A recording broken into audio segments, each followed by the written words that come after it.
Yo, what's going on, my fellow weebs? Chrono here, and welcome back to the channel. So, I wanted to do a quick video about my thoughts on the One Punch Man collaboration event, kind of going over everything that it is and what it brought to the table and where some people are starting to feel it might have fell a bit short. As of the moment, we still haven't come up with a new good intro, so I'll just say, if you want to keep up with the content, make sure to subscribe. All right, let's go ahead and get started with the video.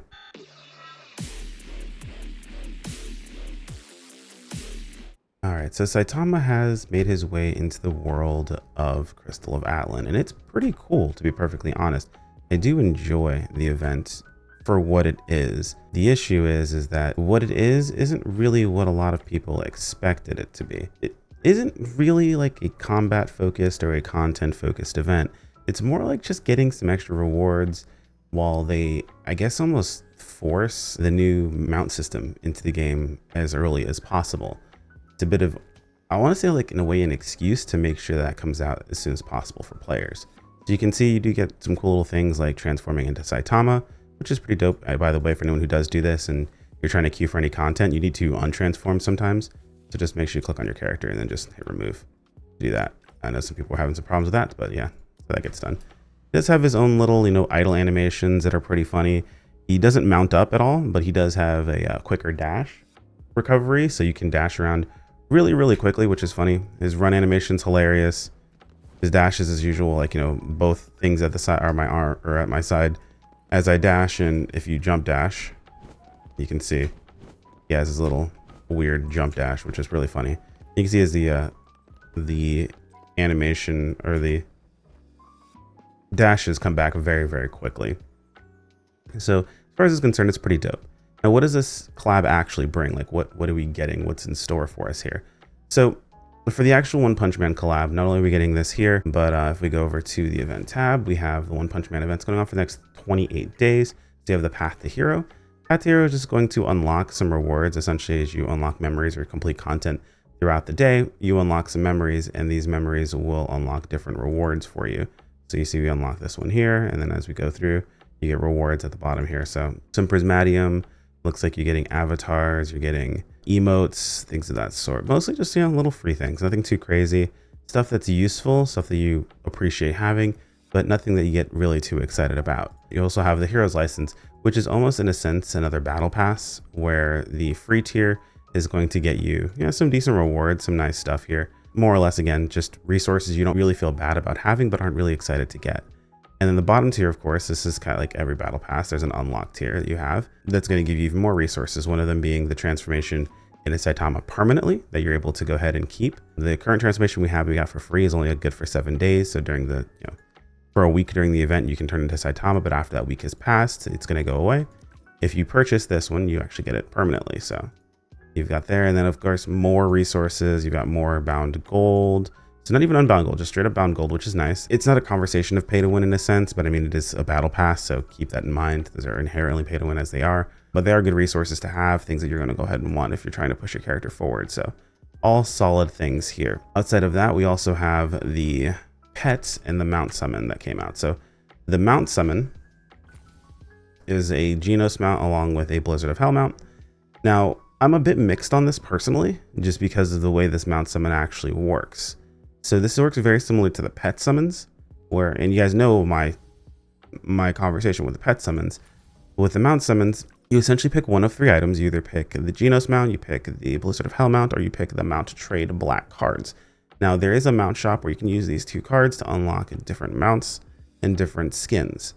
Or you can go with the collaboration mounts. Now, the problem with this is 150 pulls, just like the pets.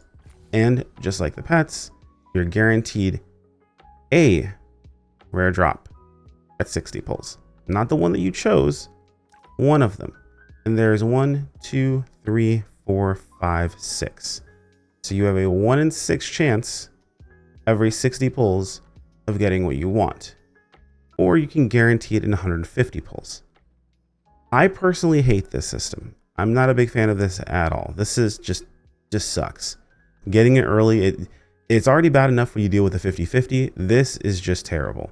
You end up having to deal with this BS. I mean, honestly, had it not been the fact that currency is something you can get without spending any money whatsoever, and you can just build up currency over time. Not like, you know, with the usual gotchas, but I mean like literally transitioning unbound gold into currency, or just, you know, working with the Wonder Shop, making sure you purchase all of the doors and the brocades and all that stuff whenever they're on sale, then I would be a lot more annoyed with this system. But because you're able to do that and you're able to purchase these things, it's not nearly as bad as it may look off the rip.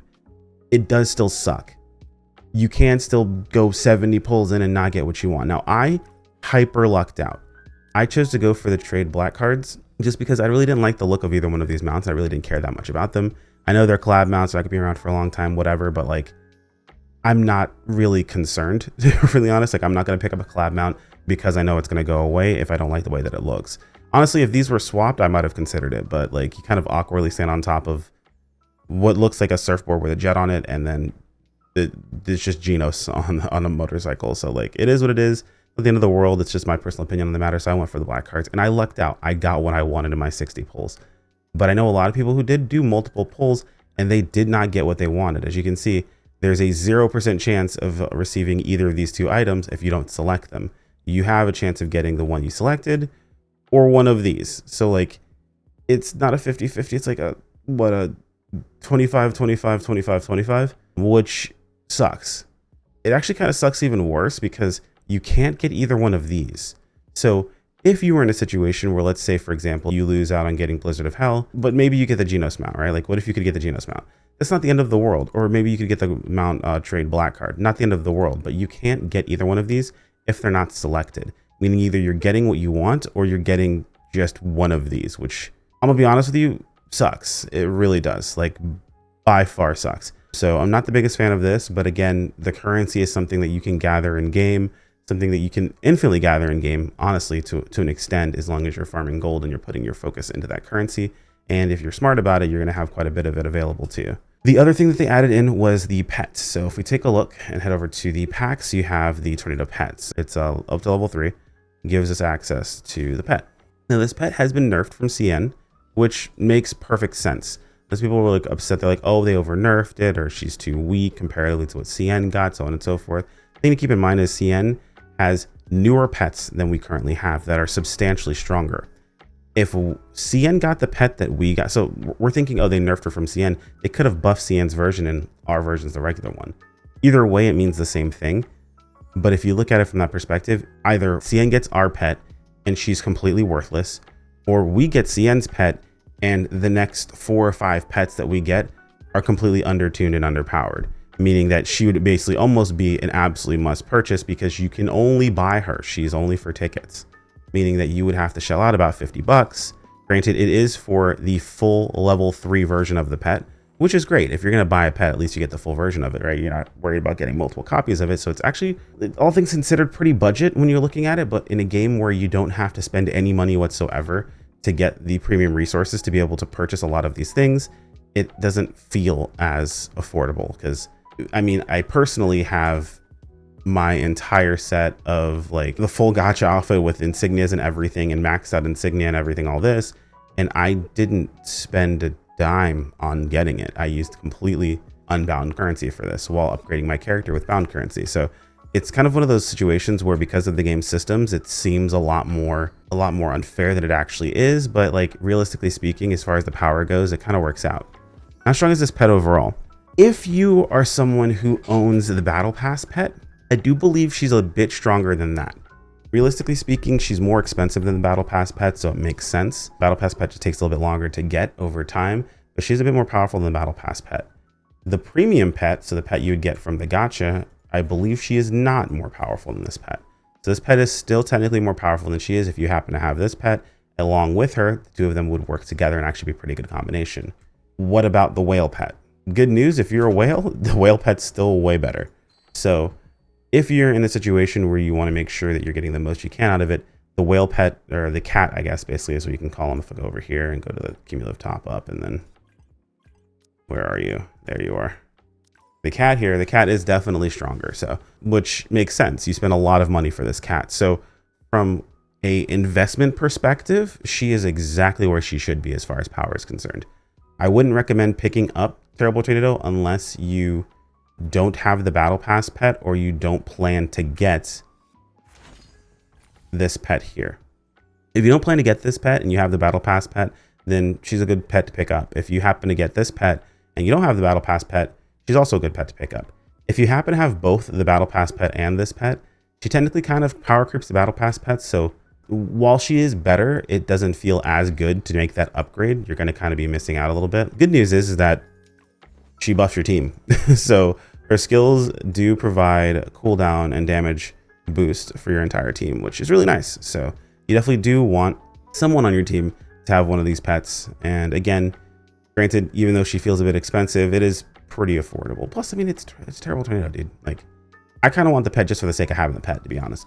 And then we have the elephant in the room. So let's go ahead and talk about the Boro fight. So here's the thing. This isn't a fight. It kind of sucks to say it, and it sucks to feel that way, because the way it was portrayed, it looked like you were about to get into a fight with Boro. But realistically, it's like 2 minutes of a set piece of running around and laughing. Do you actually fight him? Yes. But it doesn't matter, realistically. This is very similar to the One Punch Man game, where whenever you pick Saitama and you are fighting against an enemy, you got a timer at the very top left-hand corner waiting for Saitama to arrive, and based on what you were doing, you would get there faster. That's basically what this boss fight is. You're just holding Boro off. Like, you fight him kind of normally at the beginning, but then he transforms and he has maxed HP bars basically, and you can't kill him. Like, you're basically fighting to survive while you're fighting him. And if you've been in my Discord, or I'm probably going to pass it over to my editor, you see how that has gone. This, I mean, our first fight might be included with this video, or it might have been before this video and it's already out. I'm not 100% sure when it comes to these videos, but at the end of the day, the fight itself was really, really cool. And it made me really sad that we weren't actually fighting, to be honest, because they gave him moves, they gave him abilities, they gave him damage. I don't know why they didn't just make it an actual fight.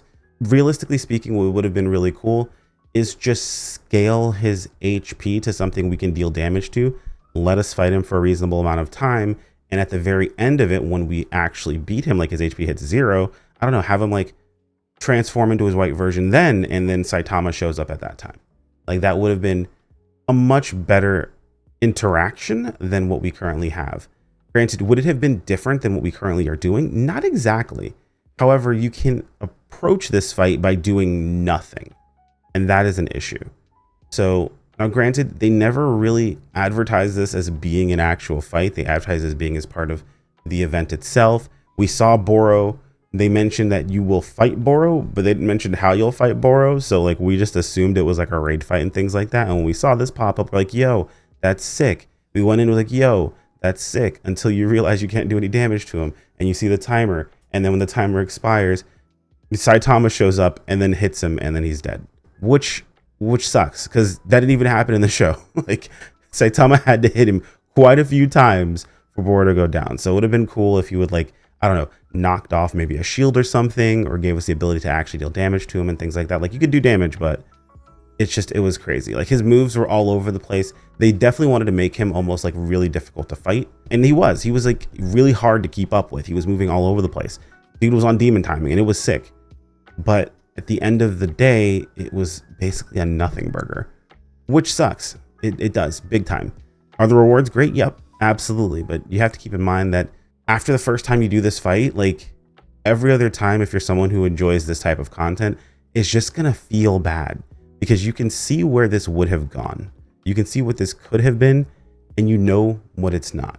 So in the future, I hope they kind of take this as like a growing point to not do these types of events anymore. Like, everything else, while it wasn't a ton of things, a lot of people were looking forward to, like, hoping to see like different gacha outfits, maybe have an outfit for Saitama, have an outfit for some of the characters in the game. I would have killed for a Genos outfit, that would have been sick. But different characters in the game, along with, you know, the mount gacha, you have the pet or whatever. Hell, they could have even sold some of the outfits the same way they sold the actual pet, and I wouldn't have been mad at that.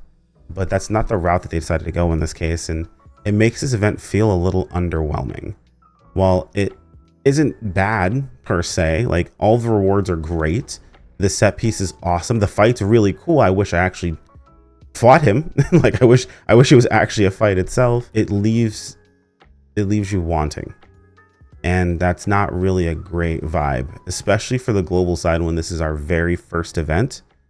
well, our very first big event. It's a collaboration. It's our very first big event, and people are going to be looking at this through a much more harsh microscope. So anyway, I just want to give my thoughts about the event itself. I had a good time. It was fun, and I'm going to always love that Boro fight. I'm going to always approach it like trying to fight him, just because it's fun. It's more fun for me like that in that situation. But I can't really be upset at anyone else for not feeling totally let down by that fight itself. By the way, guys, let me know what you guys think in the comments below.